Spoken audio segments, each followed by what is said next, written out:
शहीद भगत सिंह की 110वीं जन्म तिथि मनाने के लिए आज हम सब लोग यहाँ पे इकट्ठे हुए हैं।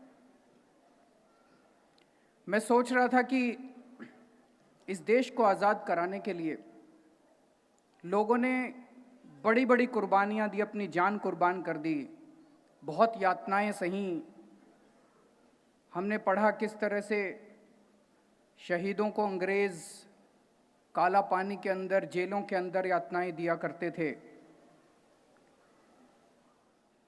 लेकिन अब लगता है कि शायद आज़ादी मिलना आसान था, उस आज़ादी को कायम रखना लगता है ज़्यादा मुश्किल होता जा रहा है। जो घटना उरी के अंदर घटी और इस तरह पठानकोट के अंदर घटी, जिस तरह की घटनाएं घट रही हैं, पूरे देश के अंदर इस बात को लेकर काफ़ी तकलीफ है, काफ़ी दुख है। जो हमारे दुश्मन देश हैं,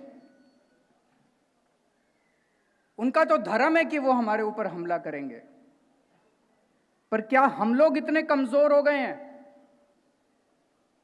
कि हम हमला करने के बावजूद चुपचाप बैठे रहेंगे? ऐसे माहौल के अंदर शहीद भगत सिंह की याद आती है, उन सब लोगों की याद आती है जिन लोगों ने अपनी जान देके इस देश को आज़ादी दिलाई थी। लेकिन हमारी पीढ़ी कहीं उस आज़ादी को बरकरार रखने में कमज़ोर तो नहीं पड़ती जा रही है। दुश्मनों ने उरी के अंदर 18 हमारे जवानों को शहीद कर दिया। दुश्मनों ने ऐसा किया, वो तो करेंगे ही, लेकिन हम लोग चुप क्यों हैं? मैं ये नहीं कहता कि युद्ध होना चाहिए, युद्ध समाधान नहीं है, लेकिन और 100 तरीके हो सकते हैं जिसके तहत हम लोग उसका जवाब दे सकते हैं। लेकिन वो जो चुप्पी है वो तकलीफ देती है यहाँ पे। और मुझे लगता है देश को जिन लोगों ने शहादत करके आज़ाद कराया था, उन सब लोगों के साथ विश्वासघात है अगर हम उसका बदला नहीं ले सकते हैं तो।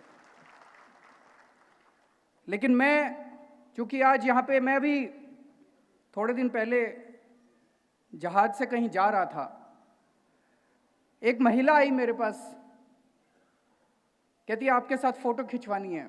मैंने उससे बातचीत करनी शुरू की। उसने कहा मेरे नई नई शादी हुई है हमारी, और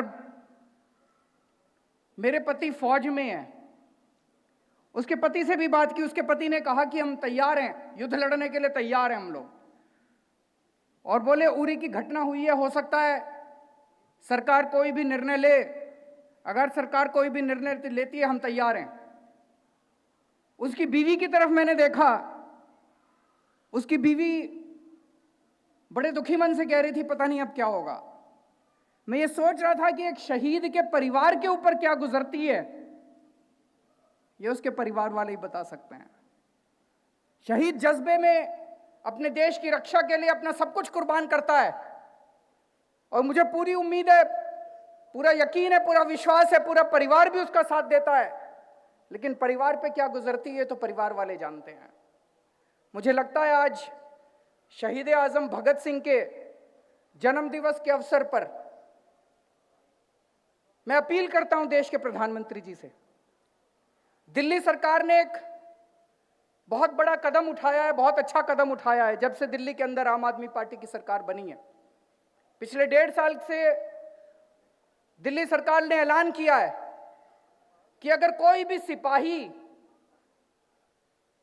कोई भी पुलिस वाला, कोई भी ऐसा व्यक्ति जो देश को बचाने के लिए, समाज को बचाने के लिए अगर अपनी कुर्बानी करेगा, उसकी कुर्बानी का मोल नहीं है, उसकी कुर्बानी की कोई कीमत नहीं है, उसकी कुर्बानी की कीमत लगाई भी नहीं जा सकती। लेकिन अगर कोई भी ऐसा व्यक्ति शहीद होता है, चाहे देश की सीमा के ऊपर या देश की सीमाओं के अंदर, दिल्ली का रहने वाला व्यक्ति, तो दिल्ली सरकार उसके परिवार को सम्मान राशि 1 करोड़ रुपए की देती है।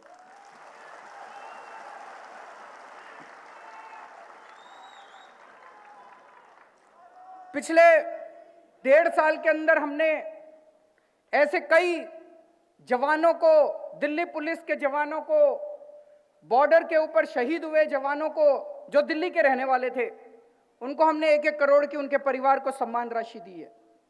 उनके परिवार को लगना चाहिए, उनके परिवार को लगना चाहिए कि इस देश के लिए उनके बच्चे ने कुर्बानी दी और देश उनका ख्याल रखता है, ये देश उन्हीं का है। हमने उनको उनकी कुर्बानी के बाद भुला नहीं दिया, वो हमारे हैं, उनके परिवार के लोग हमारे हैं। उनको ये लगना चाहिए कि इस देश ने उनको अपनाया है। इस भाव के साथ 1 करोड़ रुपया दिया जाता है।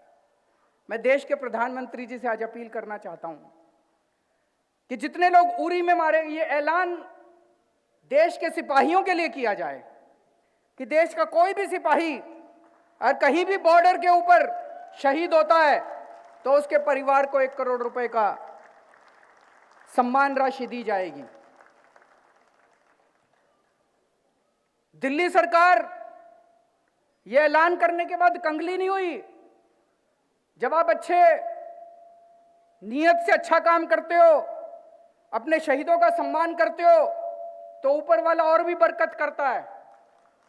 हमने जितने करोड़ रुपए दिए अपने शहीदों के लिए, दिल्ली के लोगों ने उससे कहीं ज्यादा करोड़ रुपए का और टैक्स दे दिया हम लोगों को। मुझे पूरा यकीन है कि भारत सरकार भी कंगली नहीं होने वाली अगर अपने वीर सपूतों के परिवारों को, जो जो शहीद हुए हैं, उनको अगर 1-1 करोड़ रुपए का इनाम दे दिया जाएगा तो। इनाम नहीं, सम्मान राशि। तो मैं आज मैं प्रधानमंत्री जी से अपील करता हूं कि यह ऐलान किया जाए और इसकी शुरुआत उरी के उन 18 शहीदों के परिवारों से की जाए। उनको सबको 1-1 करोड़ रुपए का प्रधानमंत्री जी सम्मान राशि दें। दूसरी चीज, मुझे यह लग रहा था हर साल सरकारों के लिए जन्म दिवस मनाना, शहादत दिवस मनाना एक परंपरा हो गई है। मनाना चाहिए, अच्छी बात है, लेकिन हम उनका जन्म दिवस तो मनाएंगे, उनके बताए हुए कदमों पे नहीं चलेंगे। उनका जन्म दिवस तो मनाएंगे, शहादत दिवस तो मनाएंगे, उनके विचारों पे नहीं चलेंगे, फिर कोई फायदा नहीं है। उनकी आत्मा को दुख तकलीफ होएगी। अगर आसमान के अंदर उनकी आत्माएं आज हैं, अगर देख रही हैं, तो उनकी आत्माओं को तकलीफ होती है। यार, इसी के लिए हमने शहादत दी थी। भगत सिंह जी की आप विचार पढ़ के देखिए, इतनी कम उम्र के अंदर उन्होंने इतनी पढ़ाई लिखाई की और उन्होंने इतनी बढ़िया बातें लिखी, लेकिन सबसे बड़ी बात उन्होंने लिखी थी कि केवल अंग्रेजों को भगा देने से आजादी नहीं आने वाली, सच्ची आजादी तब आएगी जब किसानों और मजदूरों के हाथ में सत्ता होगी। सच्ची आजादी तब आएगी जब गरीबों के हाथ में सत्ता होगी। आज हमारे देश के अंदर माहौल क्या है? वोट लेने के लिए तो गरीबों की याद आती है। उस वोट लेने के टाइम में, चुनाव के 5 महीने पहले नेता चलते हैं सब गलियों के अंदर, सबके आगे हाथ जोड़ते हैं, जी वोट देना, याद करना हमको। और जैसे ही जीत जाते हैं तो अंबानी और अडानी की याद आती है। फिर किसानों की याद नहीं आती, फिर कहते हैं वो तो जुमला था। फिर वो जुमले बन जाते हैं सारी बातें। आम आदमी पार्टी की अकेली सरकार है, सब लोग पूरे देश में जो मानते हैं, मैं जहां जा रहा हूं वहीं एक पूरे देश के अंदर एक माहौल है। अकेली सरकार है जो 1.5 साल से चुनाव जीतने के तुरंत बाद गरीबों के लिए काम कर रही है। आज तक सभी सरकारों ने जानबूझ के सरकारी स्कूलों की ऐसी तैसी करी। क्यों? उनके प्राइवेट स्कूल चला करते थे। सरकारी स्कूलों में गरीबों के बच्चे पढ़ते हैं। सरकारी स्कूलों को खराब कर करके गरीबों को और गरीब बना दिया, गरीब बच्चों को और गरीब बना दिया और अमीरों को और अमीर बनाते गए। पहली सरकार है, ये पागल है, ये शिक्षा मंत्री बैठा है मनीष सिसोदिया। ये रोज सवेरे उठ के 2-4 सरकारी स्कूलों में होके आता है। और आज आपकी जानकारी के लिए बता दूं, अभी कल बड़ी दर्दनाक घटना हुई।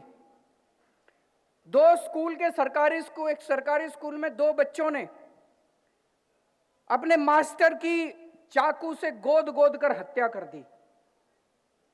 बड़ा गलत काम किया। मनीष सिसोदिया कल रात को अस्पताल पहुंचे उसका हालचाल जानने के लिए, लेकिन उनको बचाया नहीं जा सका। उसके ऊपर अलग से कार्रवाई चल रही है। बच्चों को भी समझाना पड़ेगा जिस तरह की प्रवृत्ति बच्चों के अंदर होती जा रही है। लेकिन आज मैंने मनीष को बोला कि हमारे स्कूल के टीचर किसी सिपाही से कम नहीं है। अगर हम अपने सिपाहियों को 1 करोड़ रुपए की सम्मान राशि देते हैं तो स्कूल के टीचर को भी 1 करोड़ रुपए की सम्मान राशि मिलनी चाहिए।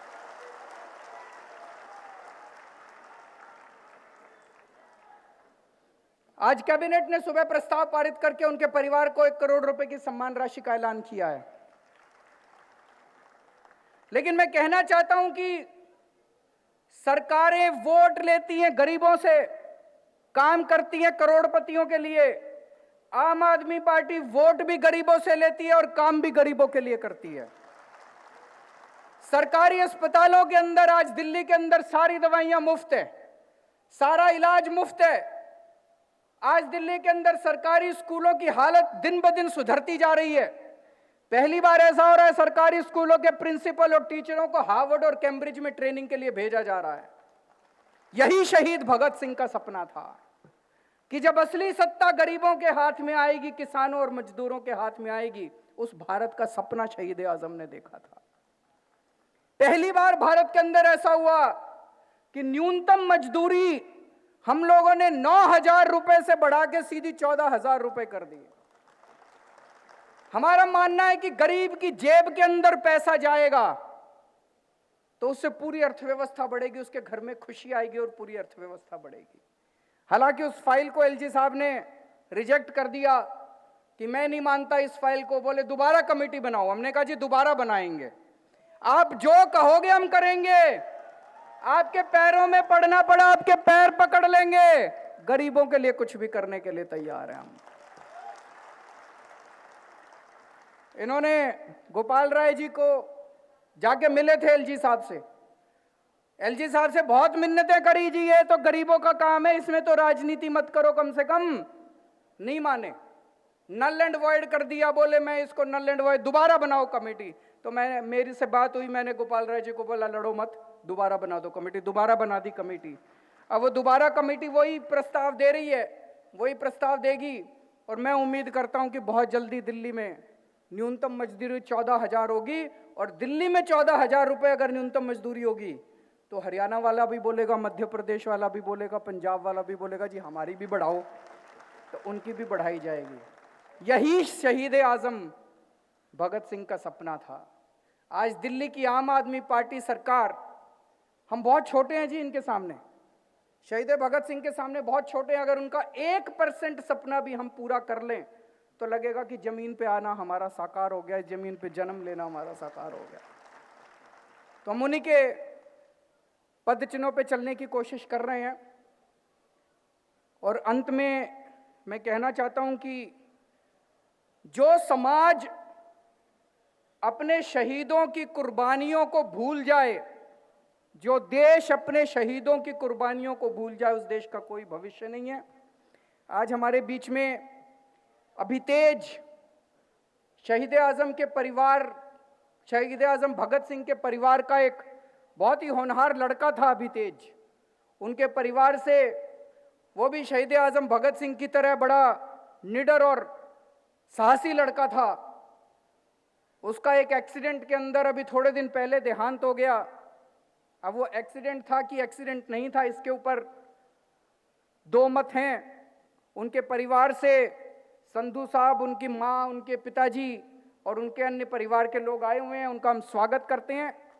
जब उनके साथ में अभी आ रहा था, उन्होंने बहुत अच्छा सुझाव दिया कि अगर हम शहीद भगत सिंह जी की याद में एक फाउंडेशन बनाएं जिसमें भगत सिंह जी से संबंधित, उनके जीवन, उनके विचारों से संबंधित रिसर्च हो और उनके विचारों को प्रचार करने का और तरह तरह के प्रकाशन करने का एक जरिया बन सके। लेकिन अभी जो शहीद कोश नाम से जो वेबसाइट जारी की गई है, ये बहुत अच्छा प्रयास है। मुझे ये लगा, अगर आपकी सहमति हो, कि शहीद भगत सिंह जी के नाम से ये फाउंडेशन बनाया जाए, लेकिन उसमें देश के सारे शहीदों के काम और उनके विचारों के ऊपर, उसके ऊपर शोध और उसके ऊपर रिसर्च और उनका प्रकाशन और उसका विचारों का विस्तार किया जाए। ऐसा मैं ऐलान करता हूं और दिल्ली सरकार ऐसा एक फाउंडेशन बनाएगी शहीद भगत सिंह जी के नाम के ऊपर। आप सब लोग यहाँ पे एकत्रित हुए, ये बहुत ही पवित्र मौका है। जैसा मैंने कहा कि केवल इकट्ठे होने से काम नहीं चलेगा, उनके विचारों के ऊपर हमें आगे बढ़ना है और उनके जो विचार थे उससे प्रेरणा लेके हम लोगों को आगे बढ़ना है और उनके विचारों के ऊपर, उनके सपनों के भारत को हमें साकार करना है।